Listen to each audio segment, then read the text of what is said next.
Que a paz do nosso Senhor e Salvador Jesus Cristo, que excede todo entendimento, esteja com você. Meus queridos irmãos e amigos, somos gratos a Deus por mais essa oportunidade. Estamos aqui mais uma vez para passarmos a nossa lição da EBD, da Escola Bíblica Dominical, que é a lição de número 2, do dia 12 de julho de 2020. Lição esta que os irmãos já têm conhecimento, que iremos estudar esse trimestre, a mesma lição que estudamos no trimestre passado. Que o título da nossa lição é A Sublimidade das Bênçãos Espirituais em Cristo. Não sei se os irmãos já têm pensado quais foram as bênçãos espirituais que eu tenho recebido do Senhor Jesus. O que se trata dessas bênçãos espirituais que se refere aqui no livro de Efésios, escrita pelo nosso irmão apóstolo Paulo. Quem sabe você já pensou, você já sabe, ou então você já pensou, você ainda não sabe. Nós vamos ver neste dia quais são essas bênçãos espirituais cedidas pelo nosso Senhor para a sua igreja. O texto áureo diz assim: Bendito Deus e Pai de nosso Senhor Jesus Cristo, o qual nos abençoou com todas as bênçãos espirituais nos lugares celestiais em Cristo. Efésios capítulo 1, versículo de número 3. Nossa verdade prática: Deus nos elegeu em Cristo antes da fundação do mundo, para que desfrutássemos das bênçãos espirituais. A nossa leitura bíblica em classe se encontra no livro de Efésios, capítulo de número 1, dos versículos 3 e 4, logo após pula para o 9 ao 14. Você pode ler aí na sua casa a nossa leitura bíblica em classe. Eu não vou ler aqui, você lê aí na sua casa. E vamos iniciar aqui a nossa lição. No primeiro tópico da lição, fala sobre a nova posição em Cristo. Qual é a nova posição em Cristo, em relação a Cristo? Se existe uma nova posição, porque existiu uma velha posição em Cristo. O nosso comentarista, nosso pastor Douglas Batista, pastor Douglas Batista, ele é o comentarista da lição deste trimestre, Douglas Batista. E ele traz aqui, no primeiro tópico, a nova posição em Cristo. No passado estávamos perdidos e condenados à morte eterna, mas por sua infinita graça, Deus nos outorgou em Cristo o privilégio da salvação. Salvação esta que não se compra nem com ouro, nem com prata, nem com pedras preciosas. Não se compra com boas atitudes, não. Salvação essa se ganha pela graça através do nosso Senhor e Salvador Jesus Cristo. E Paulo inicia aqui o tópico 1, onde o nosso irmão nosso irmão Douglas, ele expôs a doxologia. O que é isso? Sabemos que a doxologia é o louvor. Doxologia é o louvor através de expressões. O apóstolo Paulo ele começa aqui neste livro com as suas doxologias, louvando a Deus exaltando ao Senhor através das suas expressões. O apóstolo Paulo apresenta uma sequência de texto que se caracteriza pela verdadeira adoração e bondade ativa de Deus. O apóstolo Paulo ele já inicia aqui.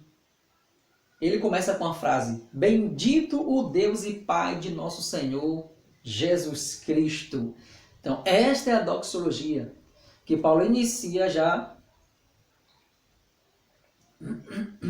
louvando ao Senhor, quando ele fala bendito Deus e Pai. Outro ponto aqui, que ele fala para louvor e glória da sua graça. O apóstolo Paulo também ele traz aqui para louvor e glória da sua graça. Aquele ao qual devemos adorar está identificado na expressão Deus e Pai de Jesus Cristo. Uma clara referência à Santíssima Trindade, onde dá ênfase à natureza divina de Jesus, o seu Filho. Este aqui é logo o primeiro subtópico, que é a doxologia, que Paulo já inicia aqui nessa carta, glorificando e exaltando o nome do Senhor. O tópico 2, as bênçãos espirituais. Vamos ver aqui agora. Obviamente que as bênçãos espirituais elas não são materiais, mas provenientes dos lugares celestiais. Isto é, o reino espiritual, que existe de verdade. O reino espiritual. Tão quanto real, este reino físico que nós vivemos, que nós vimos, existe sim, o reino espiritual. Essas bênçãos são mencionadas na longa passagem de Efésios. A gente até pode ver, Efésios capítulo 1, versículo 3 ao 14, tais como Deus nos elegeu para sermos santos. Essa é uma das bênçãos espirituais. Ele nos elegeu para sermos santos. E o que é ser santo? Irmão, será que ser santo é ser aquela pessoa que não peca? É ser aquela pessoa que não faz nada de errado? É ser aquela pessoa que está acima de qualquer erro? Não. Santo é separado, nós somos separados. Nós antes vivíamos mergulhados no pecado. Hoje nós pecamos sim, mas buscamos em Deus com todas as forças para não pecarmos, porque sabemos que o pecado faz divisão entre o homem e Deus. Então Jesus nos chamou para sermos santos, separados especificamente para Ele. Nos predestinou para sermos filhos, somos hoje filhos por adoção, através do nosso Senhor e Salvador Jesus Cristo, somos co-herdeiros de Deus. Então, quando o Senhor Jesus Cristo veio para os seus não receberam, mas todos quantos o receberam, deu-lhes o direito de serem chamados filhos de Deus. Então, se você recebe a Jesus como seu único, suficiente Salvador, você tem esse direito de ser filho de Deus. Deus também nos fez agradáveis para si. Nós somos agradáveis para Deus. Nos remiu por meio do sangue de Cristo. Fomos remidos, resgatados pelo sangue do Senhor Jesus Cristo. Ele nos acolheu por sua vontade redentora e revelou-nos a palavra da verdade, que é esta palavra que nós pregamos. E nos selou com o Espírito Santo da promessa. Então, todos aqueles que aceitam Jesus, ele recebe na mesma da hora o Espírito Santo do Senhor. Ainda garantiu a validade da promessa. Tais bênçãos provêm de Deus, que planejou a redenção. Deus planejou redimir o homem. Deus planejou resgatar o homem do pecado, que outrora tinha entrado no pecado através de Adão, que Adão pecou. Em Adão todos pecaram, em Adão veio a morte. Então, como todos pecaram, e a morte passou por todos os homens. E é por isso que todos nós somos pecadores. Se existe porventura alguém que não esteja sujeito à morte, este não é pecador. Então observamos que não existe. Então todos nós estamos sujeitos à morte. Então a morte é a consequência do pecado. E por isso que todos nós somos pecadores. Deus planejou nos redimir, nos resgatar. E o Filho, o Senhor Jesus, que realizou, ele morreu na cruz do Calvário para nos dar esta salvação que não tinha como nós pagarmos. E o Espírito Santo garante que ele agora aplica nos nossos corações. O texto de número 3, o subtópico 3, diz assim: a nova condição. A expressão em Cristo significa que somos abençoados com toda a bênção espiritual. E esta nova vida é conferida somente para quem está em Cristo, porque antes de Cristo o homem era um, e depois de Cristo ele é convertido ao Senhor. Ele andava no caminho errado, Quando ele aceita Cristo, Jesus agora ensina o caminho certo e ele passa a obedecer ao Senhor Jesus e trilhar o caminho certo. O caminho que o Senhor próprio Jesus Cristo diz: eu sou o caminho, a verdade e a vida. Então, todos aqueles agora que deixou a sua vida de pecado e passa agora a seguir o Senhor Jesus Cristo, este sim tem direito a essas bênçãos espirituais. O tópico 2 fala sobre uma vida cristocêntrica neste mundo que nós vivemos. O subtópico 1 fala assim: a revelação do mistério. A revelação do mistério. A frase descobrindo-nos o mistério da sua vontade sinaliza a revelação da vontade, da verdade que estava oculta aos santos de Deus. Esta verdade diz respeito aos decretos eternos de Deus. Planejara por sua soberana vontade, com o propósito de salvar os pecadores. Você vê lá em João 3,16, porque Deus amou o mundo de tal maneira que deu seu Filho unigênito para que todo aquele que nele crê não pereça, mas tenha a vida eterna. E este propósito de Deus, muitos ainda não tinham conhecimento, que Deus iria enviar o Senhor Jesus, que ia salvar tanto judeus quanto gentios, ou seja, ia salvar todas as pessoas e iriam ter direito à salvação. O subtópico 2, a plenitude dos tempos. O que isso quer dizer? Isso implica dizer que todo o universo, céu e terra, estarão submissos à autoridade e soberania de Cristo. A gente pode conferir em Romanos capítulo 14 e 11 e 2 Coríntios capítulo 10, versículo 5. Neste sentido, a ruptura provocada pelo pecado de Adão é restaurada completamente em Cristo. Já que em Adão todos os homens ficaram separados de Deus, em Cristo todos os homens agora estão próximos, pertos, todos os homens estão agora juntos com o Senhor.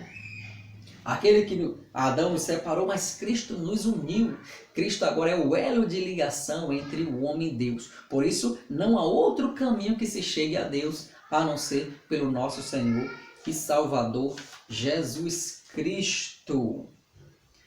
O outro tópico, e tem uma outra parte interessante, é quando ele fala na plenitude dos tempos. Aqui a palavra grega tempo não é cronos do grego, que traz uma ideia de cronologia, de tempo, mas kairos, que se refere ao tempo divino previamente determinado para que todas as coisas estejam sob o domínio de Cristo. Então, nós temos que viver o kairos de Deus. Nós temos que viver o tempo de Deus. O tempo de Deus não é o cronos, não é este tempo nosso, mas o kairos de Deus, este que é o tempo da sua vontade. Que Deus cumpra em nossas vidas, no tempo dele, o kairos, aquilo que ele tem designado e determinado para cada um de nós. O item 3 fala sobre louvor da sua glória. O propósito da eleição não é outro senão louvar e glorificar a Deus. Então Deus nos elegeu para quê? Para louvarmos e glorificarmos o seu santo nome. Porque Deus, como diz na sua palavra, que ele procura os verdadeiros adoradores. Estes que adoram ao Senhor em espírito e em verdade. Então o propósito da eleição é que nós viemos a glorificar o nome do Senhor e adorá-lo com palavras e ações, mas também levar outros a fazer o mesmo. Então eu preciso louvar o Senhor com as minhas palavras, com as minhas ações e pregar este evangelho para que outros possam ter também a oportunidade de conhecer a graça de Cristo. Terceiro tópico fala sobre o Espírito Santo, penhor da nossa herança. Quem? O Espírito Santo. Subtópico 1, o selo do Espírito Santo. Aquele que ouve a palavra de Deus, que é o Evangelho de salvação, e que por meio da fé se rende a Cristo, recebe o selo do Espírito Santo no momento da conversão. Se encontra lá em Tito capítulo 3, versículo de 5 a 7. Então, o homem que no mesmo instante que aceita o Senhor Jesus, ouve a sua palavra, crê e aceita se converter ao Senhor Jesus, sair daqueles caminhos maus e buscar os caminhos de Deus, este no mesmo momento recebe o Espírito Santo do Senhor. E ao conceder o Espírito Santo ao crente, Deus identifica os que pertencem a Cristo, pois o Espírito testifica daqueles que são filhos de Deus. Então o próprio Espírito testifica daqueles que são filhos de Deus. E outra coisa, a terceira pessoa da Santíssima Trindade, o Espírito Santo, tem um papel fundamental de regenerar, purificar e santificar o pecador. Você vê isso aonde? Em 1 Coríntios capítulo 6, do versículo 11. A gente vai ver lá que o Espírito Santo ele tem esse papel. O papel de regenerar, purificar e santificar o pecador. Louvado seja Deus. Louvado seja o nome do Senhor para sempre. E o outro ponto é que ele é quem convence o ser humano do pecado, da justiça e do juízo. E também produz no crente um verdadeiro relacionamento com Deus por meio do fruto do Espírito. Então, quem convence o homem é o Espírito Santo. Não adianta eu querer tentar abrir a cabeça de alguém e implantar o Evangelho de Cristo lá. Não. A minha obrigação é pregar o Evangelho de Cristo. Depois que eu preguei o Evangelho de Cristo, a pessoa não aceitou, não me cabe a fazer com que ela aceite de maneira forçada, não. Ela não aceitou porque quem convence é o Espírito Santo. O Espírito Santo convence quando essa pessoa quiser abrir o coração. O Espírito Santo toca, fala, e se a pessoa abrir o coração, o Espírito Santo vai ali no coração e convence o homem do seu pecado, da justiça e do juízo. O tópico 2 fala sobre o penhor da nossa herança. O termo grego, traduzido como o depósito, né? O penhor, garantia ou ainda a primeira parcela. Tudo isso significa que aquele que tem o selo do Espírito Santo tem a salvação garantida. Porque Cristo, quando ele subiu aos céus, foi assunto aos céus, ele falou: não vos deixarei órfãos, pois enviarei o outro Consolador para que esteja convosco. Então, depois de Jesus Cristo foi assunto aos céus, Jesus subiu aos céus, enviou o Consolador para que estivesse conosco até o dia da redenção. Então, este selo do Espírito Santo que está em nós é a garantia que Cristo voltará para nos levar para os céus. Isso não quer dizer que o crente está salvo para sempre. Esta doutrina não quer dizer que o crente que recebeu o Espírito Santo, o selo da promessa, ele está salvo para sempre. Não, ele é passivo de fazer com que o Espírito Santo saia dele, como cometendo o pecado. Quando o homem começa a cometer o pecado, a tendência é o Espírito Santo ir se afastando, porque o Espírito Santo não comunga com o pecado. Mas quando este se arrepende, o Espírito Santo está ali para ajudar, está ali para consolar, está ali para auxiliar. Então o crente, aquele que aceita Cristo e de repente ele se afasta do Evangelho de Deus, ele se afasta de Deus e se afasta também do Espírito Santo. E aqui é a nossa lição se finaliza, e desde já eu peço a Deus que tenha misericórdia de cada um de nós. Peço a Deus que através do Espírito Santo você possa compreender melhor ainda esta lição, que você possa estar na escola bíblica dominical para ali interagir com o seu professor. Deus o abençoe poderosamente. Deus, com a sua graça, esteja derramado sobre a sua vida.